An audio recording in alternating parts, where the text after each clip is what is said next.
Hey guys, welcome to another amazing episode of reviewing kayaks and boats with Aliex. Today right here we got my brand new boat. Yes, that's right, this is the Sea Eagle FishSkiff16. Now you may be asking, what do you mean your brand new boat? Well, I've been looking for something that I could go over 20 miles an hour on and still treat it like a kayak. I've never been on it, but I think this will be it, and I will update you if that's the case in this video. Let's get to it. Let's go ahead and start unboxing. I think I just want to start with the boat itself. Yeah, let's just do that. Do I even have anything to open it? No.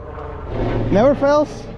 You're about to film and everything just comes alive. Do not tell Sophie about this, please. Oh, nice. And this is the cover for the bottom part of it.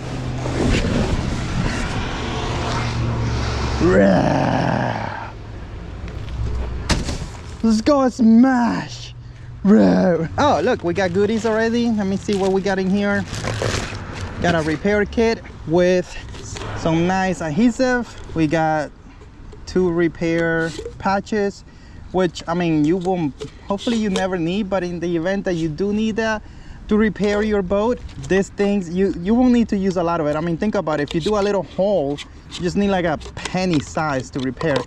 This tool, you may need it because sometimes those valves move, open up, so you may need this to close them properly. And let's put that aside. We got some other stuff here. I wonder what it is, and some bolts and the manual. Okay, good.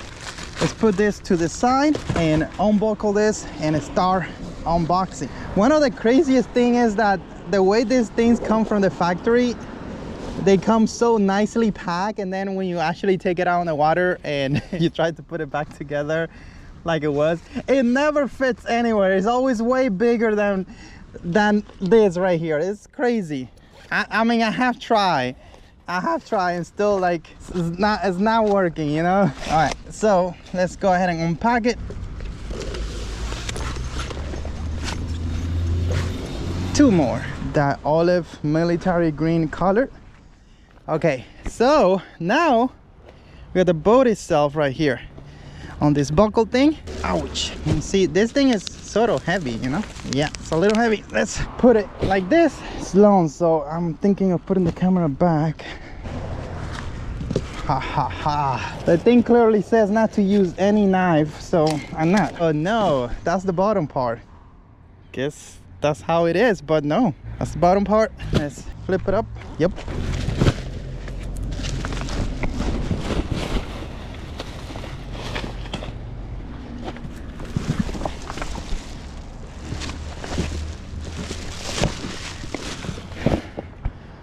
Wow, this thing is long. One thing for sure is that the green color that I see with my own eyes is a lot nicer than what you see through the camera. Let's go ahead and pick up all this stuff before it flies away.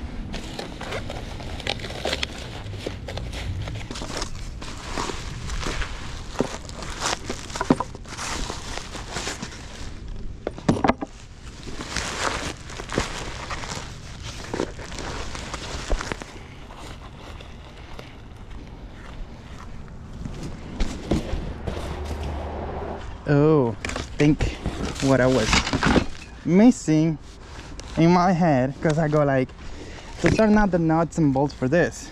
I think it's here.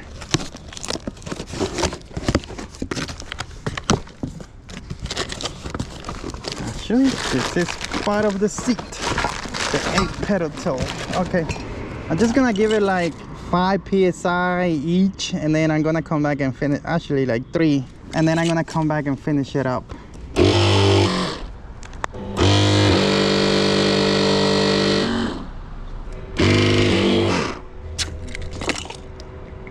All right guys, so we got the boat inflated, so I could go ahead and work on it. There is one more air chamber that I'm not gonna inflate right now, because I don't think we need to, for the purpose of assembling this watercraft right now. The next step is to go ahead and put the transom mount which you could leave on if you want to, or you could take it off. Definitely looking forward to leaving it on. If you have trouble putting this on here, you could just get a screwdriver and sort of separate the two grommet pieces, rubber pieces, and boom. I started putting this on when I only had 3 psi on it, and it was difficult to press down in here to kind of like lock it down where it needs to go. So I inflated this thing to fully 12 psi, and you see, now it's powerful. Now it's tough. You could go all the way to 15 psi. It's extremely hot here in Florida, and I'm probably gonna leave it outside inflated for a while, or maybe not. I may leave it in the sun inflated for a while, who knows how long. So because I gotta test this thing, so I only put 12 psi on it. They do lose air over time, so I spent like the last 10 minutes looking for this, looking for the hardware to attach the transom, and guess what, it was the first thing I touched. Yep, this holds sometimes, I mean, they're not gonna align, so I inflated completely, pushed for my own body down, and I was able to get it in there, and the bolts weren't coming through. So what I did was I used a tool to put them through. Just screw it in, and boom, work like magic. Work like magic. Boom, boom, boom, boom, boom.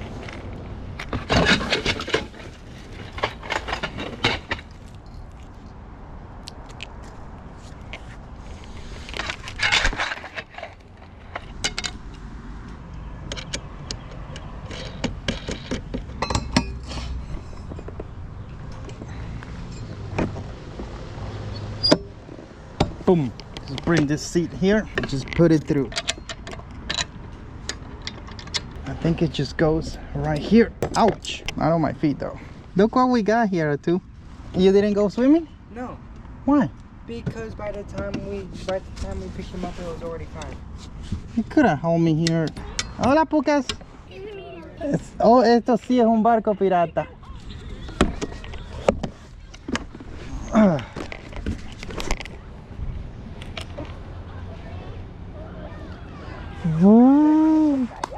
Tremendo kayak.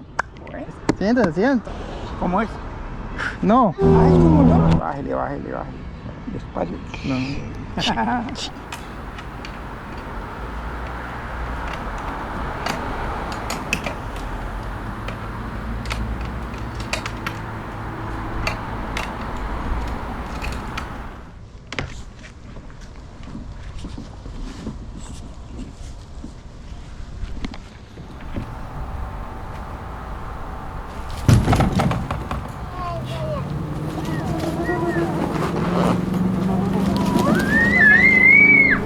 It's getting late. I think we're gonna leave it at this for today, and then we're gonna go. Whew, I'm so tired. Alright guys, this is how it looks after we assemble the seat and the rod holders and the transom mount. Yeah. Once I get it on the water. Oh, you want me to sit there? Hey guys, this is Future Aliex. It is exactly 5:23 p.m. with 26.7 seconds on March the 8th, 2025. So it's been over 5 months since I started filming this video, but this is when you're gonna get it. Let me give you a full walkthrough of the FishSkiff16 Aliex style. You could probably tell it's an Aliex video if you see outdoors lithium battery powering the amazing Autobow system smart head, which is a combination of the smart head trolling motor hack from TBnation. Use code ALIEXFOLGUEIRA for that, save you 5% off. It's an affiliate link, by the way. And Newport vessel NB series 36-pound thrust trolling motor, which is enough to give you spot lock and navigation and all that kinds of stuff on this boat and your kayak or anything like it. Now that I'm outdoors, ALIEXFOLGUEIRA will save you 5%. So we are basically looking at this rig, getting ready to go fishing tomorrow for the, I don't know how many years time. I've been taking this craft out several times over the last few months, and we have done videos with a 9.9, with a 3 horsepower electric outboard, a 1.5 electric outboard, and of course the auto boat system. We did a Honda 9.9 and we did a Mercury 9.9. So you could check all those videos. They're in the channels if you want to get more detailed information on how this craft behave under those motors. It was fun, but look, let me just say something quick. It is rated for 3 people. It is rated for a maximum of a 9.9. It says 10 horsepower there, electric outboard. We're doubling that, so don't do this. I mean, I do it because I want to see how, I want to see if it could take it, because the FastCat 14 could take a 20, and I say, why not the FishSkiff16? This transom mount is beefy enough. It has metal holding it. The weight of this motor is only 113 pounds because it is a electric star motor. You can see the battery there. But if it was a regular outboard, it would be like 103 pounds. The 9.9 is about 92 pounds. There's not a major difference between a 20 and a 9 in terms of weight, but there is a major difference in terms of torque. So what I'm gonna do is I'm just gonna take it slow. I'm gonna take it little by little and see what the boat could take. We're gonna have 2 people on board, somebody sitting forward, kind of balancing the boat a little bit, and we're gonna be holding down for dear life, and hopefully everything goes well. If the boat could handle wide open, we do wide open. If the boat could only handle 80%, we do 80%. But it has to be done. I want to do it, and it's gonna be done. This one has a hydrofoil, so it should make it for an easier ride. We may not get the maximum possible speed out of the 20 because of the hydrofoil, but I mean, if you really just add a 1.5 miles to whatever speed we get on that sea trial. Now that sea trial is a different video. It's not gonna be in this video because this video is going up tomorrow while I'm doing the sea trial. So if you see this video, just comment, hey, how did it go? I may be able to respond to you from the water. Hopefully happy to respond to you from the water. Now let's talk about the FishSkiff16. This is an inflatable skiff. It's huge. It's 16 feet long. I'm walking around it and you see how big it is. It is comprised of 1, 2, 3, and 1 underneath. Let me show you. 4 air chambers. That gives you peace of mind that if something happens to one of those air chambers, you got 3 more to keep you afloat. Another thing I want to say about inflatables is that even if you have a hole and air is escaping, it's going to take hours and hours and hours for that air to completely get out of your boat and leave you stranded. So unless you have a giant cut somewhere, which I had to be mindful with this prop right here and turning, the pressure and everything, that prop may touch these pontoons. I don't know, because again, it was designed for a 9.9, so a 20, I gotta be careful. But anyways, unless you have a giant cut, the air is gonna take a long time to get out. But let's say I do go crazy tomorrow and I do a quick turn and this prop deflates this middle hole, like completely deflates it. You know what? I think I'll be fine, and let me explain to you why. You see those 2 side pontoons? They're gonna keep me afloat. And if you look at this boat, yes, the seats are on the bottom, right? But the transom is on the pontoons. You see that? So the motor, it will be fine. The motor will be fine, and I should be fine, because if something happens that there's no air on the deck, these seats should fall down, and if they should just go all the way down and stay on top of the pontoons. Plus, I'm going to be wearing my PFD, and I'll be careful. So hopefully we don't have to go through this exercise that I just talked to you guys about. So this boat, if we could go back here, take a look at it, is rated for 3 persons or 900 pounds. That is a lot of capacity. 900 pounds of people, that is a lot. If you add the weight of the motor, the gas, the seats, and everything else you're putting on top of this boat, you could take, according to the sticker here, 1,765 pounds. Meaning you could take your entire family on this boat and you still be fine. So that to me is super huge. The boat does have a lot of fishing stuff, and if you're missing something, you could always add more stuff with straps and D-rings. So let's talk about that. So here on the bow, it has this. You could put YakGadget accessories or Scouty mounts for rod holders and things like that, camera mounts, etc. Whatever you need it for. An anchor system, you could do that too. And it has a handle here, and it has a D-ring right there. Now moving forward, the motor mount, Sea Eagle decided to put it right here where I have mine. If you buy the kit that they sell for the motor mount, for the bow motor mount, it comes with holes and bolts so you could bolt this in. Since I'm using a lot of boats and I'm always moving from one boat to the other, I like this strap down thing because it just works, and when I'm done with it, I just remove the strap and take it. I don't have to spend time removing bolts or whatever. It's just, for me, this is easier. But if you're gonna have just one boat, I recommend you buy the mount that comes for this boat. But really, what I think you should totally do, really, if I'm honest here, I think this is a very old design. I think this should be a no-go. I hope Sea Eagle fixes this whenever they do a day for this. They should sell you a plate that will be like, you have, this one is soft right here, but say you have 2 attachment points right here and 2 attachment points right here, and they sell you like an aluminum plate that just go on top here, and then on top of the plate you could just like align this like that, and this motor will be here or maybe around here. Like, it doesn't matter. You guys work it out. Sea Eagle, you could work it out, but this motor is gonna work better if it's right here than what it is right now. It will work what it is, you will have no problem, but it's not going to be as efficient if you need to propel yourself with it. So I'd rather just have it forward. So that's one thing that I would recommend they work on. Now if we move forward, under the battery you get access to the keel. I'm missing the little thing, I don't know what it is, but there is a little pod that covers that flat, and then you could walk on it. I'm not worried about it right now because I ain't walking, you know, if I have the battery there, I'm not walking on and, you know, stepping down on that hole.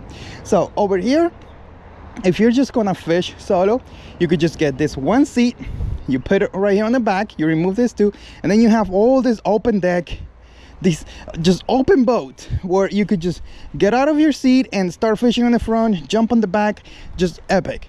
But if you're gonna take 3 people with you, then, well, you put the 3 seats just like I have there.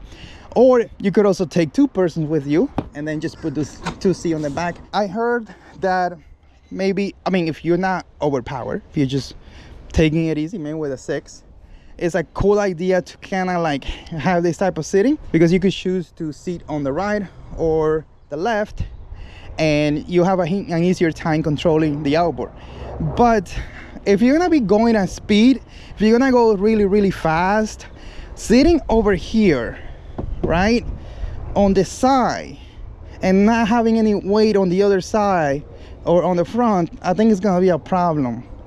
So if you're gonna go solo, I'd rather just put that one seat back here and use it like that, because I think you're gonna have a better time balancing the load on the boat being in the middle than being on the side. So if we continue here, we do see that we have little places so you could attach your paddle, which I should have put in here for this video, but I totally forgot about it. And also you got more of those Scotty mounts over there. You could put rod holders, or you could replace that with the YakGadget one like I did on the bow, and use it for camera mounts and whatever else you need it for. The transom mount is bolted in over here.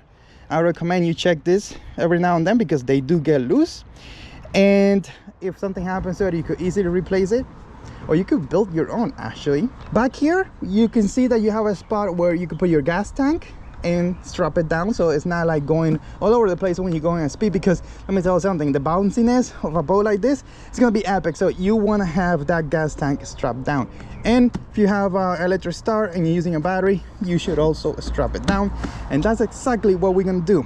But I'm not gonna strap it down here because gas tank, so I'm probably gonna run the cables and strap that battery to underneath my seat. That way it's kind of far from the gas tank. I don't want to have it too close. I don't know why, I just don't want to have it close. All right, we'll see how that 20 goes. Hopefully it's going to be impressive, amazingly, and epic. What else is there to say about this watercraft? The green color needs some work. It is nicer, like I mentioned earlier in this video, it is nicer with your own eyes, but I think we need, it's 2025, we need different colors. And I really think, even though this boat is great and I would totally use it for my own, because I could take 3 people, because I could go fast, because I could have dual motors and etc., I think we need some, like, we need an update, and we need this boat to be able to accommodate from factory at least a 15, maybe not a 20, but definitely a 15. We need to have more attachment points all over the place. The Eagle came up with a Fish Sub 1210 that you could see how it was. It's a new boat, it's a new design, and you can see how nice it was built. So I really enjoy the build quality of that boat, and I hope that translates into this model. This model is not expensive. I mean, check the packages. I'm gonna put an affiliate link down below in the description. Go see what is it that you want from this package. But as it is, it's totally a buy. I'm just thinking for maybe 2026 and beyond, hopefully they do some updates to this craft, because it is a really nice boat, and I think they can make it even more special than what it is. I really like this right here on the back, how you have this giant open space where you, I mean, it's nice. It brings the boat all the way, I'm sorry, it brings the motor closer to you, and you're still kind of like on the center, sort of, you know, like you're not like way up back that the boat's gonna do this. You're still like balancing the weight. Now I do need to mention something. You see this thing here? See this thing that is strapped, this guard, this rubber band? I wish we have more of that under the hull and on the back here, because a lot of times we bring in this boat down from our truck and it's touching the floor. Also the prop could go, you could go crazy with the prop if you raise this up a little bit and that prop is a little tilted, and you put some gas on it and you turn, the prop is gonna hit the side pontoons. I'm sure of it. I don't even want it happened to me on a different boat, but that boat had this rubber band thingy protecting it, so I have nothing to worry about. So I think the Eagle should definitely add that rubber band around it. Now I think I'm done here. Whew. So now I need to get ready for this trip tomorrow. It is right now 5:30 and the sun is going away. I'm happy that I was able to film this sort of walkthrough review after using the boat for 5 months, and getting ready for the 20th. And I'm gonna put the 20 in this video because you guys won't watch, so it's gonna be a different video. I mean, you guys only watch like 3 minutes out of 20, so if I make this video 40, maybe you'll watch 5 minutes, but then it's not worth it. Thank you. See you in the next video.